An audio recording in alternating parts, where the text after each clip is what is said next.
Lectura del libro La desaparición del universo. Pursa continúa hablando.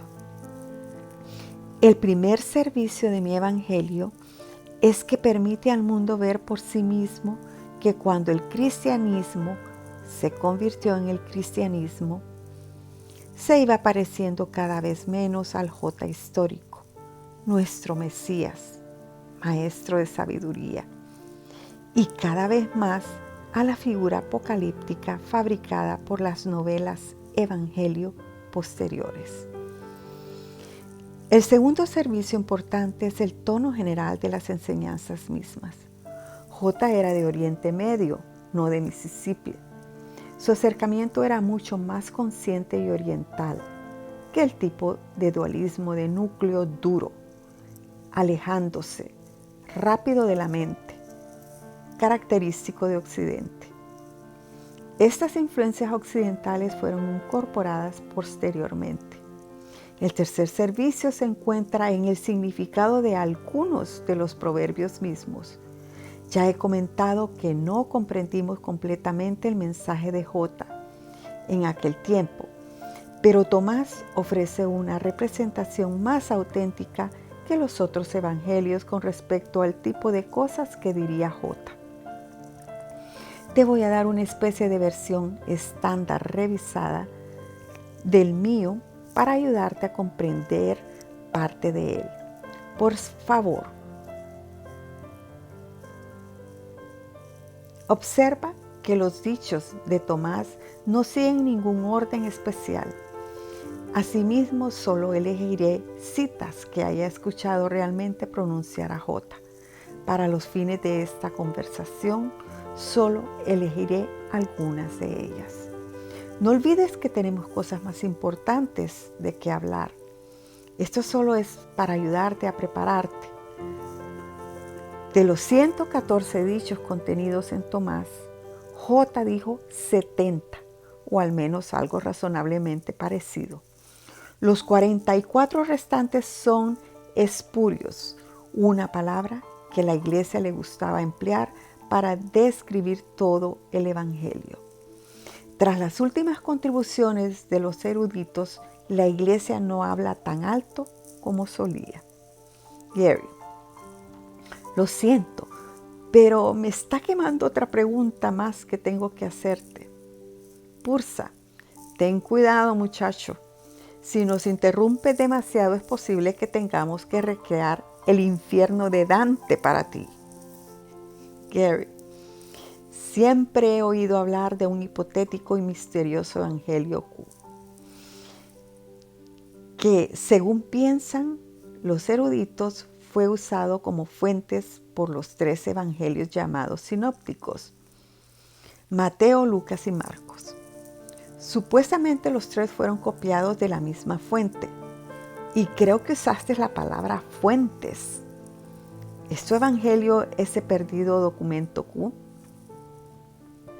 Pursa: como hemos dicho, no hemos venido aquí para hacer una contribución a la erudición bíblica.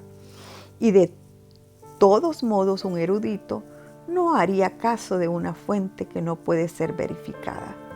Si quieres saberlo, te diré exactamente qué era Q. Los evangelios de Mateo y Lucas fueron copiados de él, pero el de Marcos no. El escritor de Marcos tenía sus propias fuentes y el documento Q no es mi evangelio, como ya saben los entendidos, pero se te puede excusar por no saberlo.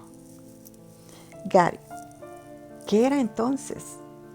Pursa: después de la crucifixión, el hermano de J, Jaime, a menudo llamado Jaime el Justo, fue considerado el heredero de J a los ojos de muchos de los seguidores.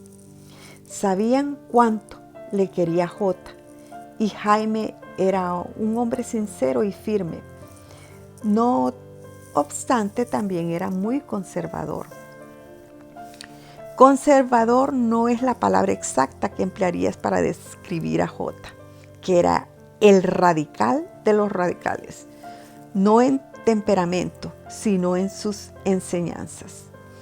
Por ese motivo, 3 de los seguidores de Jaime, aunque le respetaban, decidieron preservar para la posteridad las enseñanzas que habían oído decir en público a J.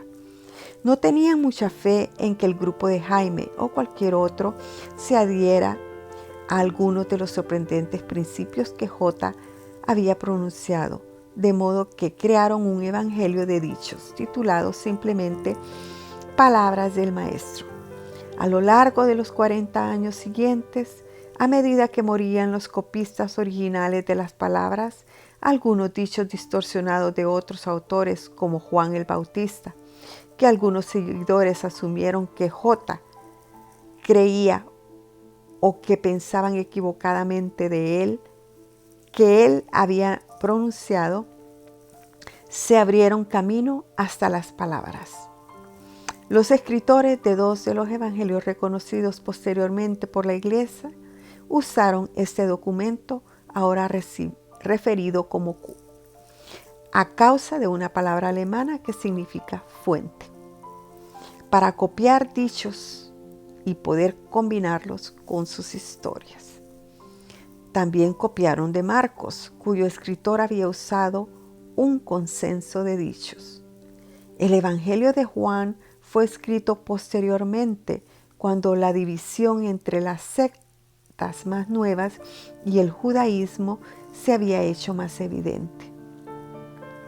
Curiosamente, varias copias de palabras del Maestro y de Tomás sobrevivieron en diversos lugares, mucho más tiempo del que pensarías. Hasta el año 400 después de Cristo no se produjo el nuevo esfuerzo conducido por San Agustín de limpiar cualquier cosa que no encajara con las creencias oficiales de la Iglesia. Su quema de libros hubiera hecho sentirse orgulloso a los nazis, pero fue llevada a cabo en el nombre de Dios, por supuesto. Aunque palabras del Maestro y el Evangelio de Tomás no eran escritos gnósticos, fueron destruidos junto con prácticamente toda la literatura gnóstica existente.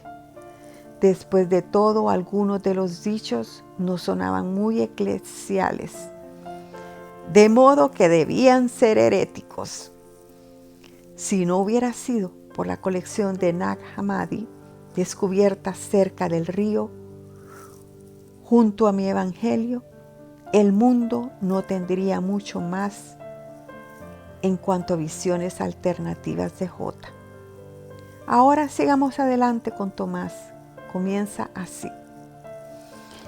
Estos son los dichos ocultos que pronunció J, el viviente, y que Dídimo Judas Tomás registró.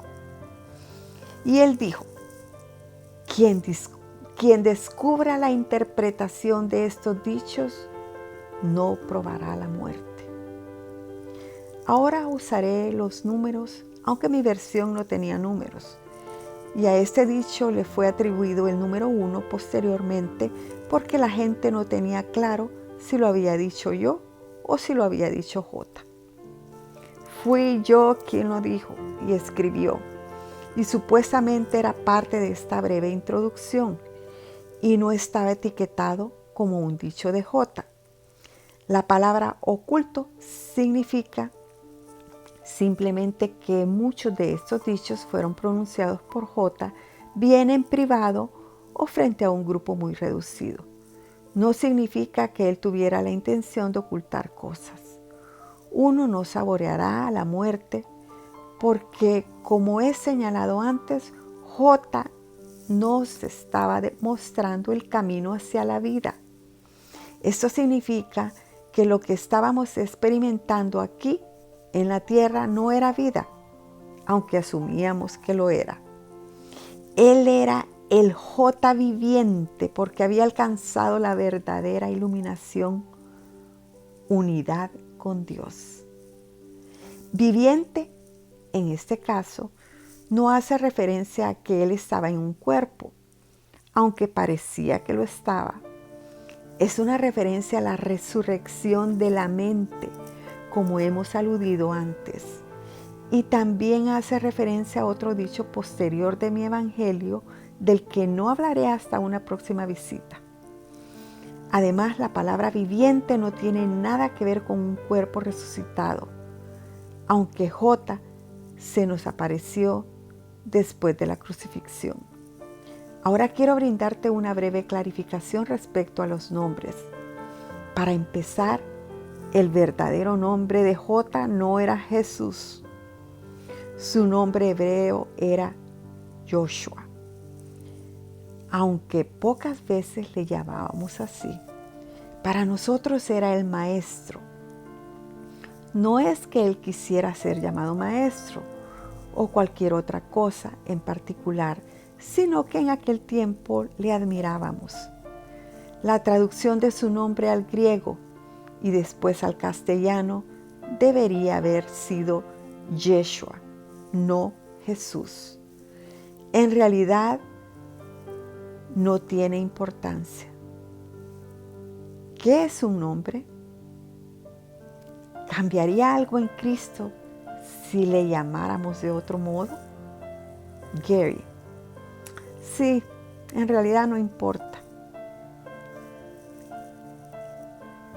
Si en realidad no importa, ¿por qué le llamáis J? ¿Por qué no Jesús o Yeshua?